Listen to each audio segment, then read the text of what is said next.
लुधियाना में रहने वाले इंडियन आर्मी के ब्रिगेडियर जेएस ग्रेवाल की 5 साल की बेटी ने एक रोज सुपरस्टार राज कपूर की फिल्म आवारा देखी। ये फिल्म देखकर उसने मन बना लिया कि वो फिल्मों में जरूर जाएगी।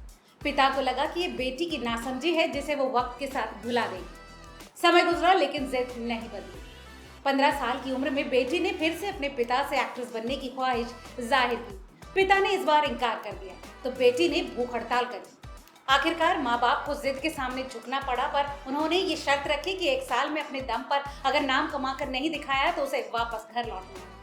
माँ बाप से जिद करके महज 15 साल की उम्र में एक्ट्रेस बनने के लिए अकेले मुंबई पहुंची ये लड़की कोई और नहीं बल्कि अपने जमाने की सबसे bold and beautiful actress Simi Grewal थी। आज की यंग जनरेशन सिमी को उनके superhit celebrity chat show rendezvous with Simi Grewal के लिए पहचानती। रिपोर्टर जी के सिनेमा स्पेशल में आज लेकर आए हैं हिंदी सिनेमा की बेहतरीन एक्ट्रेस सिमी ग्रेवाल की पर्सनल लाइफ और फिल्मी सफर से जुड़ी कुछ दिलचस्प कहानी। नमस्कार, मैं हूं लता और आप देख रहे हैं रिपोर्टर जी का सिनेमा स्पेशल। साल 1947 में पंजाब में जन्मी सिमी ग्रेवाल 6 साल की उम्र में परिवार के साथ लंदन शिफ्ट हो गई। उन्होंने वहां अपनी बहन अमृता के साथ स्कूली पढ़ाई पूरी की। उस दौर में सिमी ग्रेवाल क्वीन एलिजाबेथ को अपना आइकॉन मानती। इसके बाद 15 साल की उम्र में सिमी एक्ट्रेस बनने के लिए भारत लौटी और फिल्मों में अपनी किस्मत आजमाने लगी। अपनी इस तलाश में सिमी को आखिर कामयाबी मिली और film Tarzan goes to India में सिमी को फिरोज खान के ऑपोजिट कास्ट किया गया। इस फिल्म में अपने से 8 साल बड़े फिरोज खान के साथ किए एक लव मेकिंग सीन ने सिमी ग्रेवाल को सुर्खियों में ला खड़ा किया। सिमी ने एक इंटरव्यू में बताया था कि जहां तक मुझे याद है मैंने अपने करियर की शुरुआत film Tarzan goes to India से की। इस इंग्लिश फिल्म में मुझे डैशिंग और हैंडसम फिरोज खान के ऑपोजिट कास्ट किया गया। सिमी आगे बताती हैं कि उनके साथ मेरे कई लव सीन्स थे। 15 साल की उम्र में मुझे कैमरा के सामने काम करने का कोई एक्सपीरियंस नहीं था। इसके अलावा मेरा एक्सेंट भी 60 के दशक में बनने वाली हिंदी फिल्मों के लिए सूटेबल नहीं था। मुझे अपना टैलेंट साबित करने के लिए खूब मेहनत और लंबा इंतजार करना पड़ा। इसके बाद सिमी ग्रेवाल ने साल 1965 में रिलीज हुई 3 देवियां में देवानंद के ऑपोजिट और 1966 में आई 2 बदन में मनोज कुमार के ऑपोजिट काम किया, पर इन फिल्मों में उन्हें इतना नोटिस नहीं किया गया। 4 साल में 9 फिल्में करने के बाद सिमी ग्रेवाल को 1970 में रिलीज हुई राज कपूर की फिल्म मेरा नाम जोकर से पहचान मिली। याद दिला दें कि इस फिल्म में सिमी ग्रेवाल ने मिस मैरी का किरदार निभाया और इसमें उनका एक बोल्ड सीन भी था जिसके लिए उन्हें खासा अप्रिसिएशन भी मिला और सिमी हर किसी की नजरों में आ गई। इसके बाद साल 1972 में आई सिमी की फिल्म सिद्धार्थ उनकी सबसे कंट्रोवर्शियल फिल्मों में से एक रही। इस फिल्म में सिमी ने शशि कपूर के साथ एक बोल्ड सीन देकर हर ओर सनसनी मचा दी। ये बॉलीवुड के इतिहास में पहला ऐसा कोई बोल्ड सीन था। इस फिल्म की कुछ तस्वीरें इंग्लिश मैगजीन के कवर पेज पर छपी तो जमकर बवाल हो गया। मामला अदालत तक गया और इस फिल्म को भारत में रिलीज करने की इजाजत नहीं दी गई। इसके बाद वेनिस फिल्म फेस्टिवल में इस फिल्म सिद्धार्थ का प्रीमियर हुआ। यहाँ इस फिल्म ने सिल्वर लायन अवार्ड जीता। मगर यहाँ जो बात नोटिस करने वाली है वो ये है कि कई बोल्ड फिल्में करने के बाद भी सिमी को कभी भी सेक्स सिंबल का टैग नहीं दिया गया। इसकी एक वजह ये भी थी कि वो कमर्शियल फिल्मों के साथ साथ ऑफबीट फिल्में भी कर रही। सिमी ग्रेवाल ने मशहूर आर्ट फिल्म डायरेक्टर सत्यजीत रे की फिल्म अरण्य दिन रात्रि और मृणाल सेन की फिल्म पदातिका में भी काम किया। अपने सालों लंबे फिल्मी करियर में एक्ट्रेस ने करीब 35 फिल्मों में काम किया, जिनमें सबसे चर्चित रोल रहा 1980 में रिलीज हुई ऋषि कपूर की कर्ज में कामिनी वर्मा का। इस फिल्म में सिमी ग्रेवाल का नेगेटिव रोल था। फिल्मों के अलावा सिमी ने 1997 में अपने chat show rendezvous with Simi Grewal से एक अलग पहचान बनाई।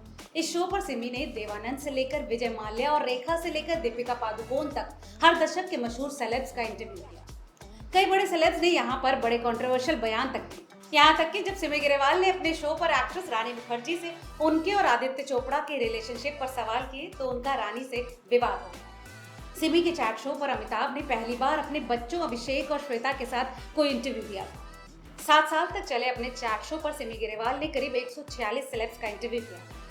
7 साल बाद चैनल ने सिमी के शो को करण जौहर के शो कॉफी विद करण से रिप्लेस कर दिया। इस शो को उसी वक्त टेलीकास्ट किया गया था जब चैनल पर सिमी का शो टेलीकास्ट किया जाता था।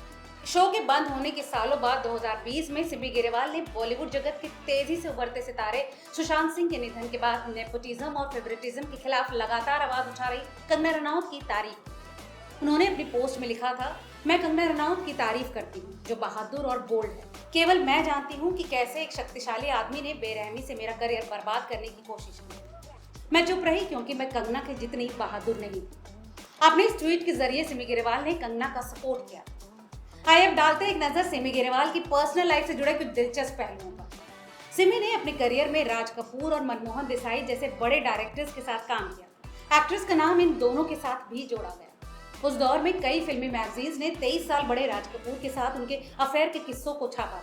हालांकि इसे लेकर सिमी ने कभी भी कोई बयान नहीं दिया। अपने जीवन में सिमी ग्रेवाल को पहली बार जिस शख्स से प्यार हुआ था वो लंदन में उनके पड़ोसी और जामनगर के महाराजा शत्रुशल्य सिंह। 17 की उम्र में बना ये रिश्ता महज 3 साल तक चला। फिर सिमी की लाइफ में भारतीय क्रिकेट टीम के पूर्व कप्तान मंसूर अली खान पटौदी की एंट्री। जानकारों का कहना है कि पटौदी इस रिश्ते को लेकर काफी सीरियस थे और सिमी को अपने घर वालों से मिलवाने का मन भी बना चुके। पर तभी उनकी लाइफ में एंट्री हुई शर्मिला टैगोर और यही वो वक्त था जब सिमी ग्रेवाल से उनकी दूरियां बनी। इसके बाद साल 1970 में सिमी ने बिजनेसमैन रवि मोहन से शादी की, जो महज 3 साल तक चल पाई। हालांकि दोनों ने 9 साल बाद तलाक लिया, जिसके बाद सिमी ने दोबारा शादी नहीं की। सिमी ने एक इंटरव्यू में बताया था कि रवि मोहन एक अच्छे इंसान थे। हम दोनों एक दूसरे के लिए वफादार थे, लेकिन भगवान ने हम दोनों को एक दूसरे के लिए बनाया ही नहीं। हम अलग जरूर हो गए, लेकिन आज भी उनकी फैमिली के करीब। इन सबके अलावा एक दौर में सिमी ग्रेवाल का नाम मशहूर बिजनेस टाइकून रतन टाटा के साथ भी जुड़ा। 2011 में दिए अपने एक इंटरव्यू में सिमी ने खुद इस बात का खुलासा किया। उन्होंने बताया कि वो और टाटा कुछ वक्त के लिए रिलेशनशिप में थे। हालांकि बाद में दोनों ने अलग होने का फैसला किया, मगर हमेशा के लिए एक दूसरे के अच्छे दोस्त बने रहे। इस इंटरव्यू में टाटा की तारीफ करते हुए सिमी ने उन्हें परफेक्शनिस्ट और जेंटलमैन बताया। साथ ही उन्होंने उनके सेंस ऑफ ह्यूमर की भी जमकर तारीफ। तो हमेशा से ही हिंदी सिनेमा में अपने रॉयल अंदाज और अपनी खूबसूरत स्माइल के लिए जाने जाने वाली सिमी ग्रेवाल पर ये थी हमारी खास पेश। आपको आज का वीडियो कैसा लगा हमें कमेंट करके जरूर बताइएगा और रिपोर्टर जी चैनल की ऐसी तमाम और दिलचस्प खबरों के लिए बने रहिए चैनल के साथ। और चैनल को सब्सक्राइब नहीं किया है तो चैनल को सब्सक्राइब करना बिल्कुल ना भूलें। बहुत बहुत शुक्रिया।